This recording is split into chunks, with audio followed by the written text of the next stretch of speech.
Assalamualaikum warahmatullahi wabarakatuh. Perkenalkan saya Fania Adelia Azani dengan NIM 402240006 dari kelompok 6 Perbankan Syariah A. Pada kesempatan kali ini saya akan menganalisis data menggunakan metode VECM. Yuk ikuti langkah-langkahnya. Baik, sekarang kita bisa mulai menganalisis data kita. Di sini studi kasus yang saya gunakan adalah analisis hubungan antara pendapatan, inflasi, dan konsumsi di Indonesia periode 2010 sampai dengan 2023 menggunakan Vector Error Correction Model atau VECM. Jenis data yang saya pakai adalah time series atau satu objek yang dikumpulkan pada tahun 2010 sampai 2023. Variabel endogen Y1 saya konsumsi, Y2 pendapatan, dan Y3 saya inflasi. Nah, berikut tahapan analisis yang akan saya lakukan. Ada pengujian stasionaritas, dilanjutkan penentuan orde optimum, pengujian stabilitas VAR, pengujian kointegrasi dengan Johansson Cointegration Test, estimasi model VECM, impulse response, varian decomposition, dan juga yang terakhir ada uji kausalitas. Nah, di sini kita bisa memulai menganalisis data kita. Kita bisa buka fuse kita, klik create a new fuse log file. Untuk struktur type-nya kita pilih yang regular frekuensi, dan untuk frekuensinya kita pilih yang quarterly karena data yang akan kita pakai adalah quarter. Nah, start date-nya kita lihat dulu pada data yang akan kita gunakan. Nah, di sini 2010 sampai dengan tahun 2023. Berarti di sini kita menggunakan 2010. Untuk start date kita menggunakan 2010 dan end date-nya kita isi 2023. Kita klik OK. Jika sudah seperti ini, kini kita bisa geser dulu karena ini tertutup. Kita pastikan dulu observasi kita kan ada 56. Kita cek dulu pada data kita. Benar ya, 56. Jika sudah banyaknya observasi sudah sesuai, kita bisa klik quick empty group. Kita geser ke yang paling atas seperti ini. Kita bisa salin dulu data kita. Kita buka Excel. Kita salin data kita, scroll sampai bawah.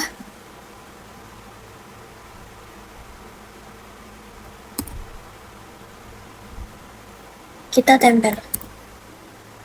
Setelah data kita tempel, kita silang dulu. Yes. Dan kita klik quick, kita pilih yang generate series. Nah, yang pertama log konsumsi. Log underscore konsumsi sama dengan log buka kurung konsumsi tutup kurung. Setelah sudah, kita bisa klik OK.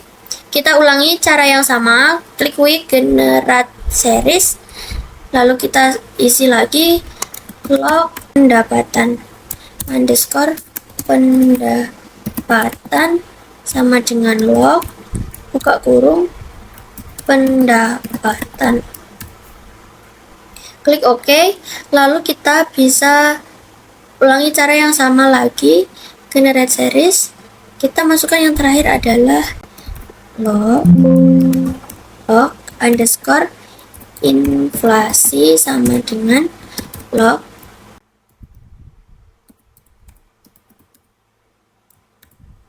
Setelah sudah, kita bisa klik OK. Kita masuk ke tahapan analisis yang selanjutnya. Klik kontrol, lalu kita pilih konsumsi, lalu pendapatan, dan juga inflasi. Klik kanan, lalu kita open. Kita pilih yang open as group. Tampilannya akan seperti ini. Kita bisa lanjutkan, klik view, descriptive start, pilih yang common sample.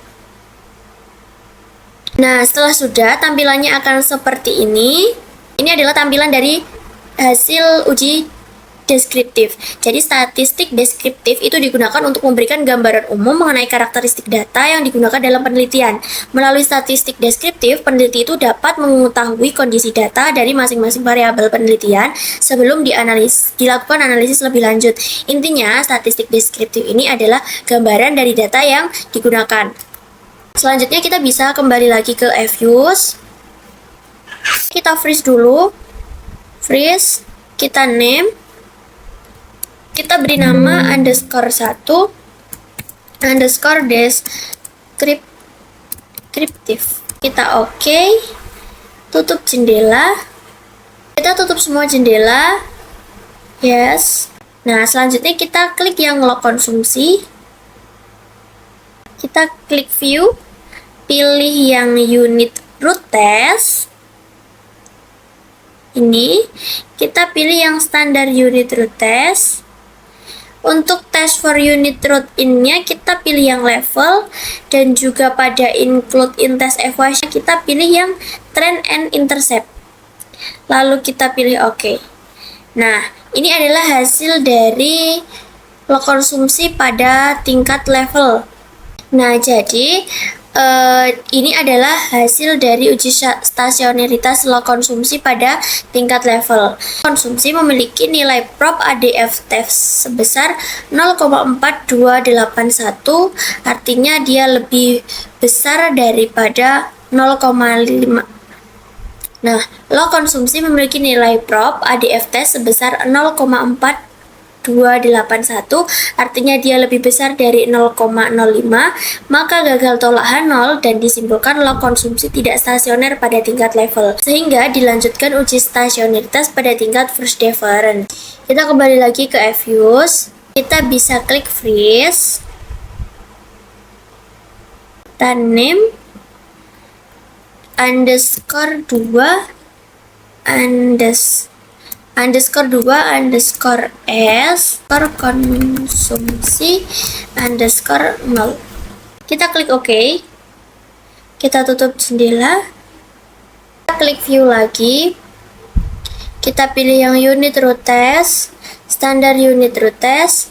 Untuk test for unit root in-nya kita pilih yang first difference, trend and intercept, lalu klik OK. Hasil dari log konsumsi pada tingkat first difference.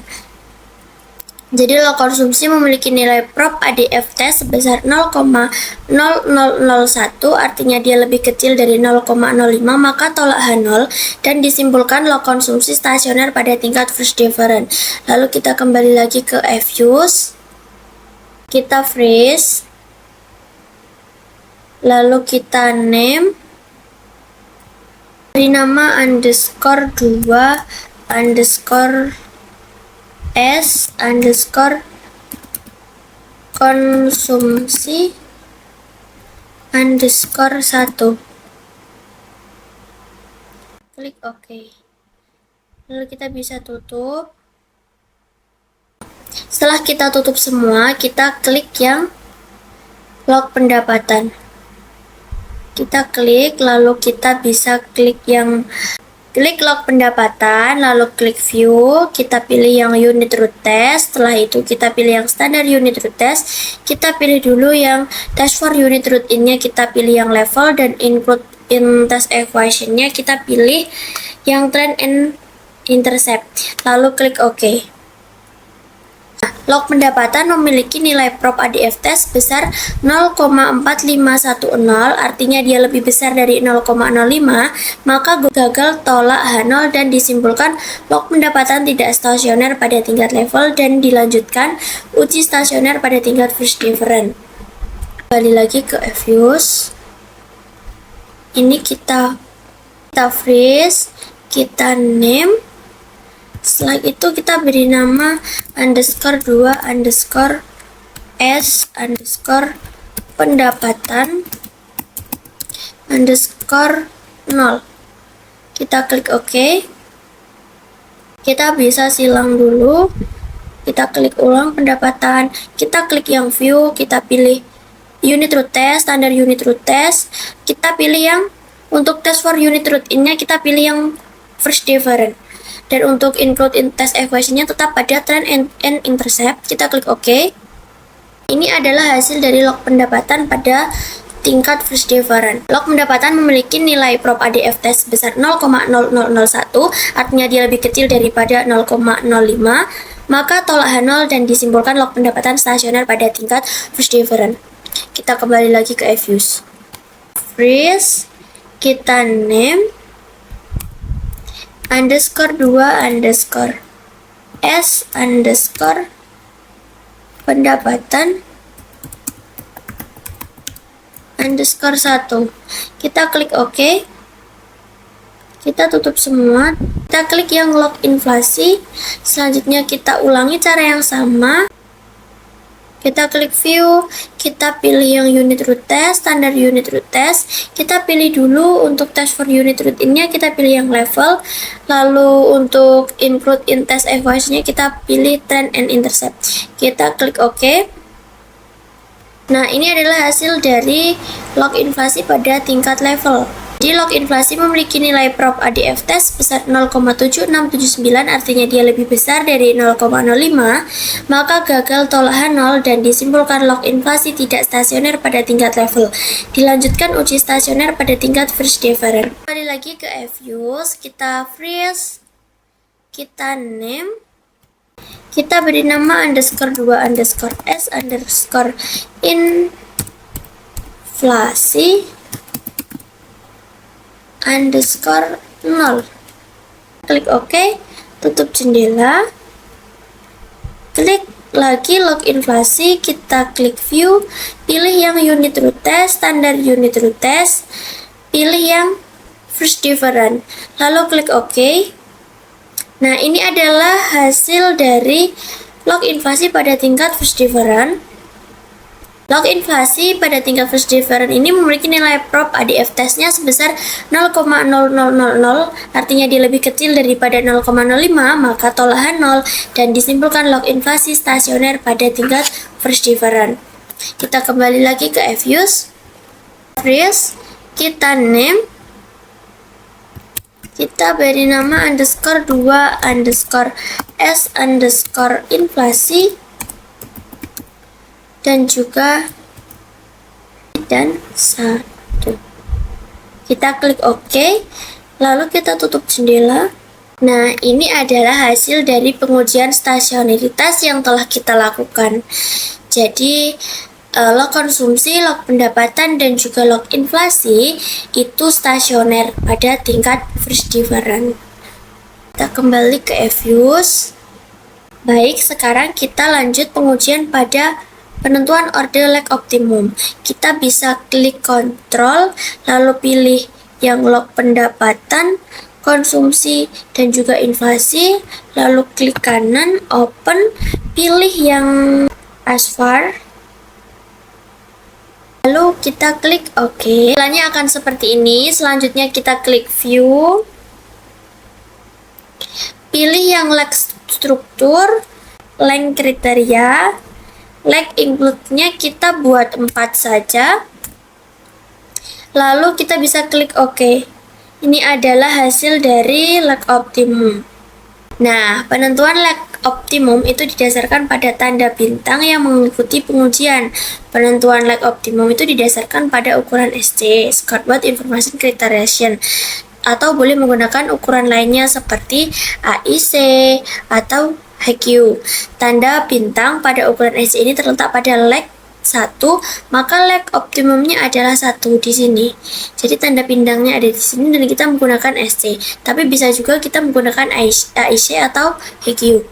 Selanjutnya kita bisa kembali ke FUSE. Kita freeze dulu, kita name, dan kita beri nama underscore 3 underscore lag underscore optimum.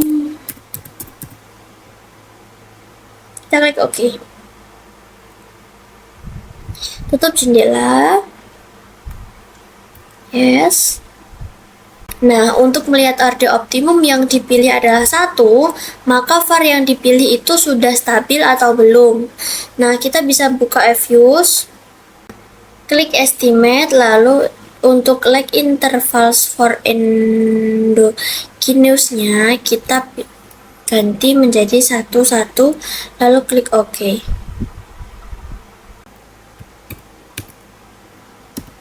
Nah, dari hasil tersebut lanjut pada tahap uji stabilitas var. Kita kembali ke FUSE. Selanjutnya kita bisa klik view, lalu pilih yang lag struktur, harus stable ya. Ini adalah hasilnya. Nah, di sini stabilitas VAR itu dilakukan dengan memperhatikan nilai modulus yang ada di sini.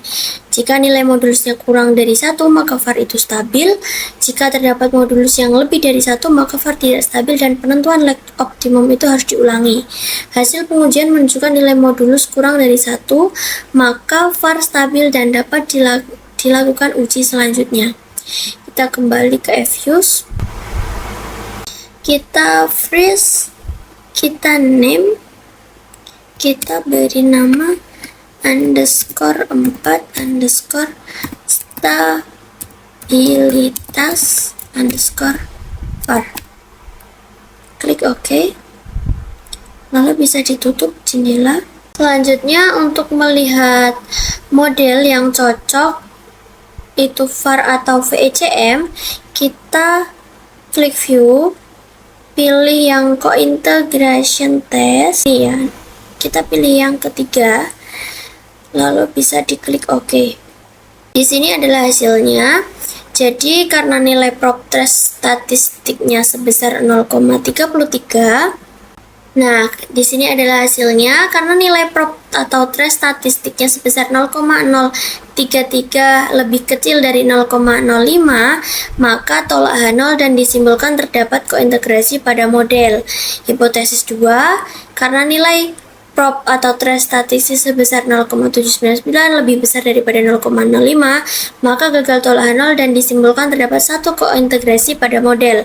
Nah, berdasarkan hipotesis 1 dan hipotesis 2, disimpulkan terdapat satu kointegrasi pada model dan hipotesis 3 tidak perlu dilakukan. Kita kembali ke Fuse. Kita freeze, kita name, kita beri nama underscore 5 underscore kointegrasi. Lalu bisa diklik OK, tutup jendela. Selanjutnya kita lanjut pada pengujian model VECM. Kita bisa klik estimate. Untuk VAR tipenya kita pilih yang vector error correction. Selanjutnya kointegrasinya pilih yang 3, lalu bisa di OK. Selanjutnya klik name, kita beri nama underscore model underscore VECM. Kita klik OK. Selanjutnya bisa kita freeze, kita name underscore 6 underscore model.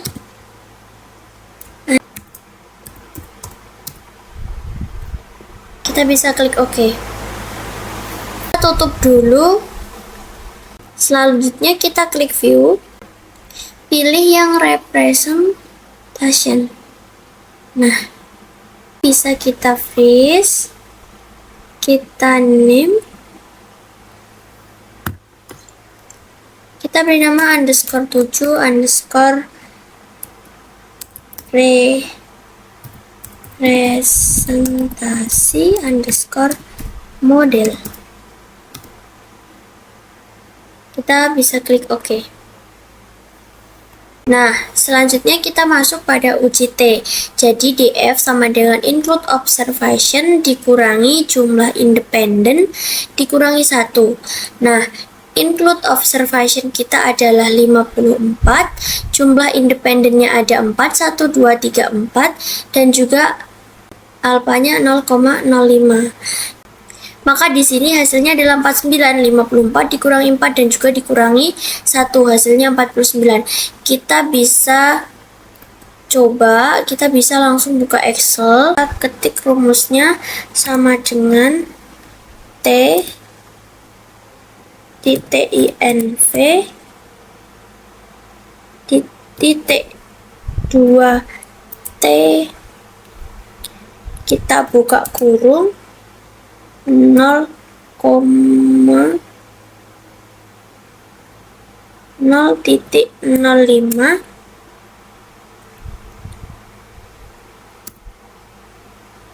49. Lalu klik enter. Nah, ini sudah muncul hasilnya. Ini adalah hasil dari uji T kita.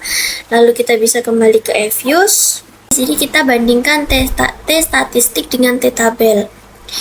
Pada log pendapatan, T statnya 1,011. Artinya koin 1 berpengaruh positif tidak signifikan terhadap D log pendapatan.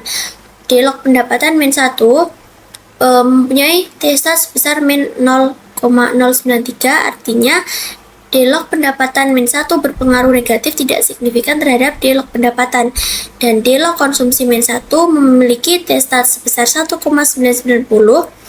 artinya D log konsumsi min 1 berpengaruh positif tidak signifikan terhadap D log pendapatan.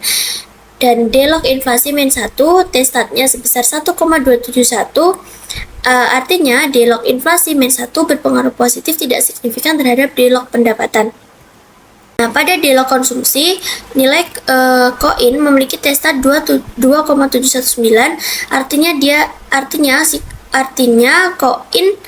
artinya koin berpengaruh positif signifikan terhadap D log konsumsi, dan D log pendapatan min 1 memiliki T stat 0,150, artinya D log pendapatan min 1 berpengaruh positif tidak signifikan terhadap D log konsumsi, dan D log konsumsi min 1 memiliki T stat sebesar 1,718, artinya D log konsumsi min 1 berpengaruh positif tidak signifikan terhadap D log konsumsi, dan D log inflasi min 1 memiliki T stat sebesar 1,261, artinya D log inflasi min 1 berpengaruh positif tidak signifikan terhadap D log konsumsi.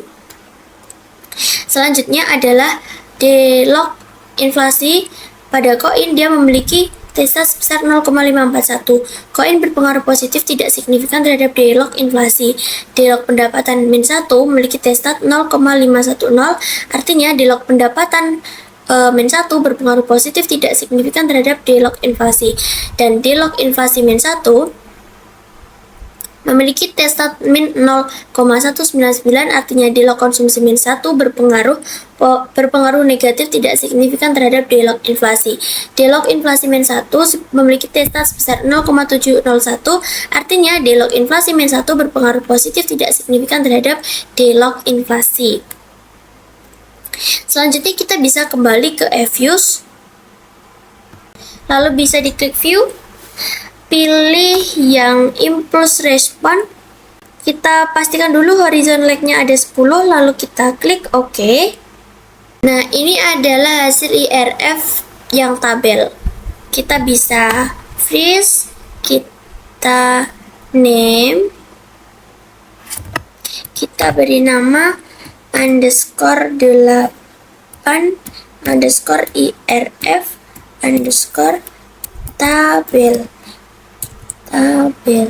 Lalu bisa kita klik OK. Kita tutup jendela, lalu bisa kita lanjutkan multiple grab. Nah, kita freeze. Ini adalah hasil dari IRF multiple grab. Kita freeze, kita name, kita beri nama underscore 8 underscore IRF underscore MG.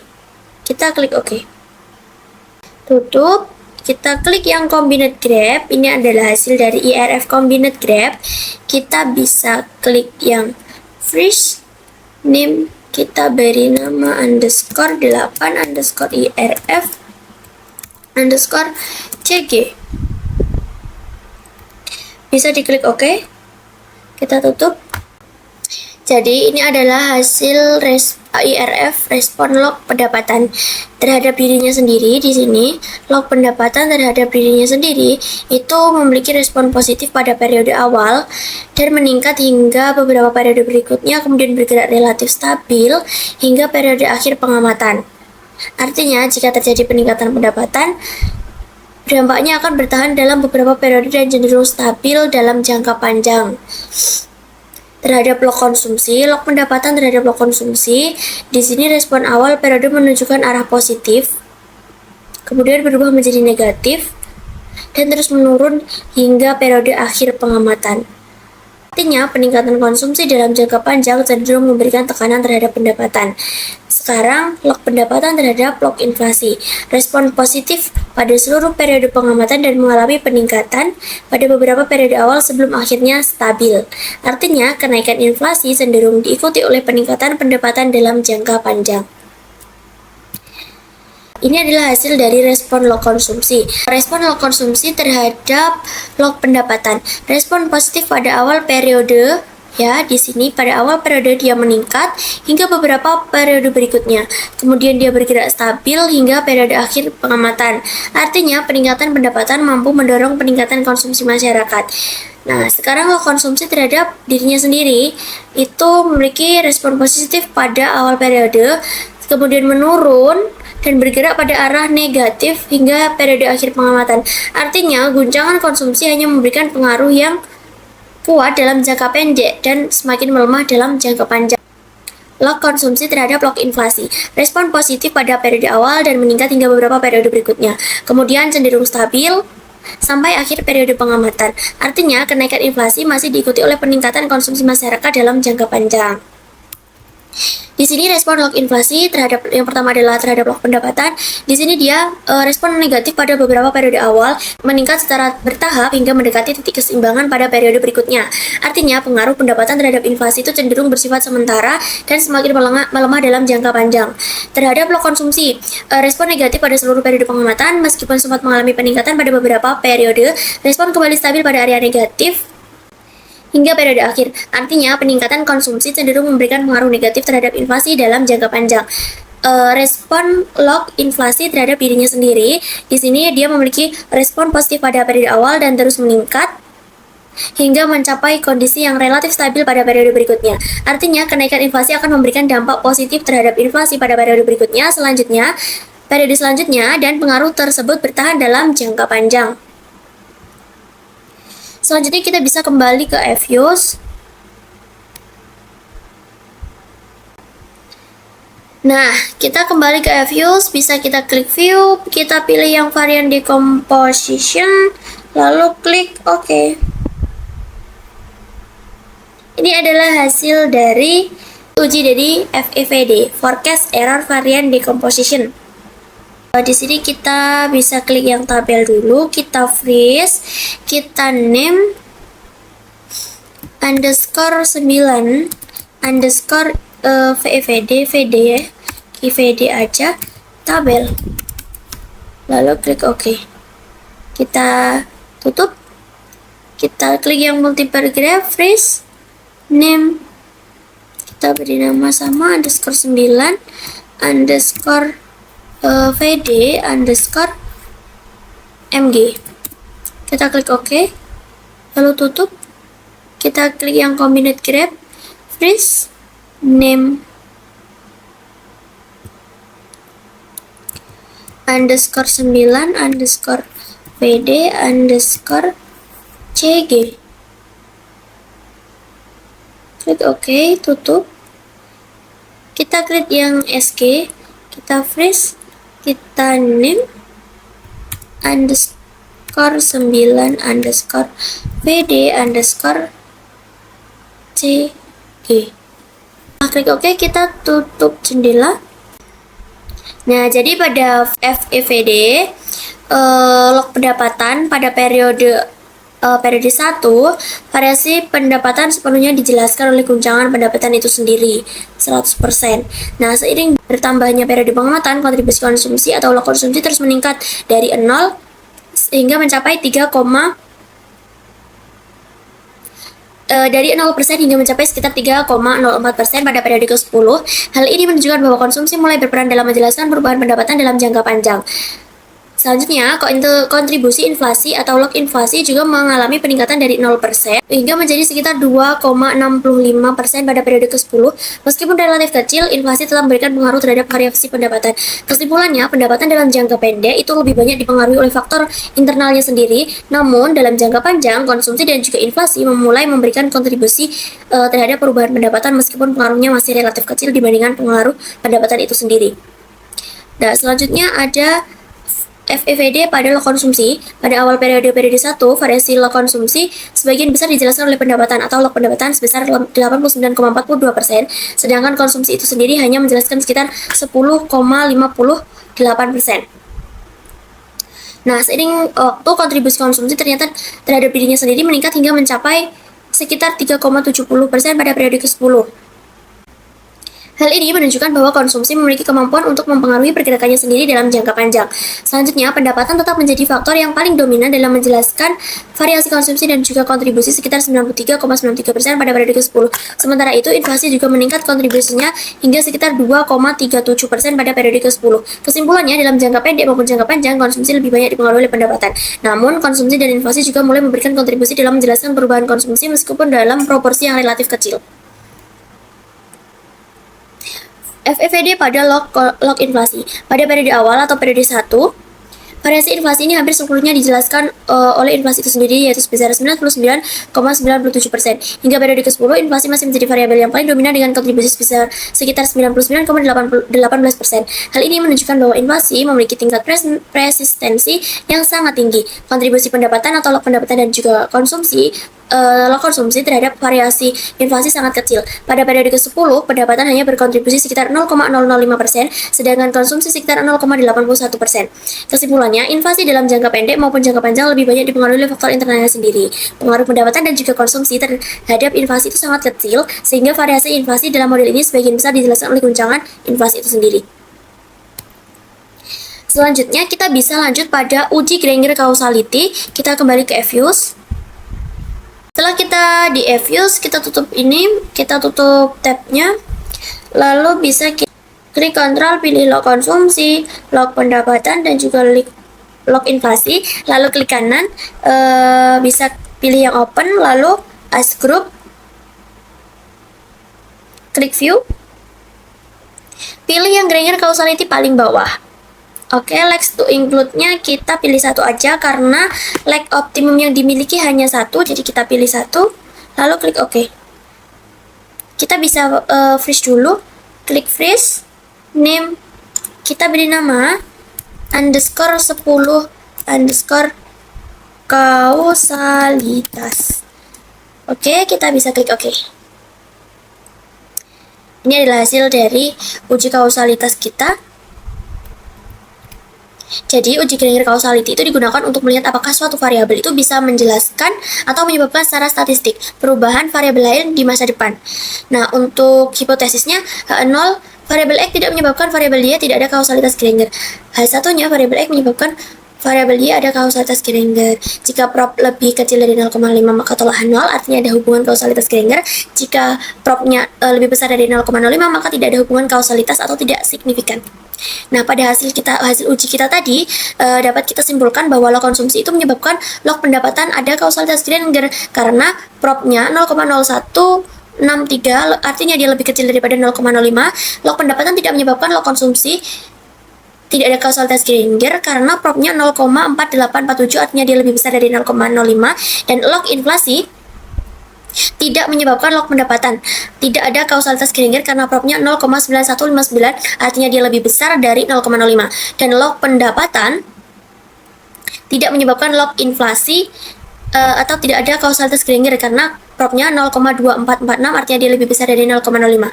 Dan log inflasi tidak menyebabkan log konsumsi tidak ada kausalitas Granger karena propnya 0,8915, artinya dia lebih besar dari 0,05. Dan log konsumsi tidak menyebabkan log inflasi tidak ada kausalitas Granger karena propnya 0,2517, artinya dia lebih besar dari 0,05. Nah, selanjutnya kita kembali lagi ke Evius. Kita tutup jendela kita, yes. Nah, karena uji kita sudah selesai, kita bisa save. Kita klik yang file, kita save, kita beri nama pertemuan 12 VECM. Jika sudah, kita bisa save. Nah, kita pilih yang single precision, lalu klik OK. Baik, tahapan uji VECM sudah selesai dan kita juga sudah menganalisis hasil dari uji kita tadi. Apabila ada kurang dari saya mohon maaf yang sebesar-besarnya. Wabillahi taufik wal hidayah, waridho wal inayah. Wassalamualaikum warahmatullahi wabarakatuh.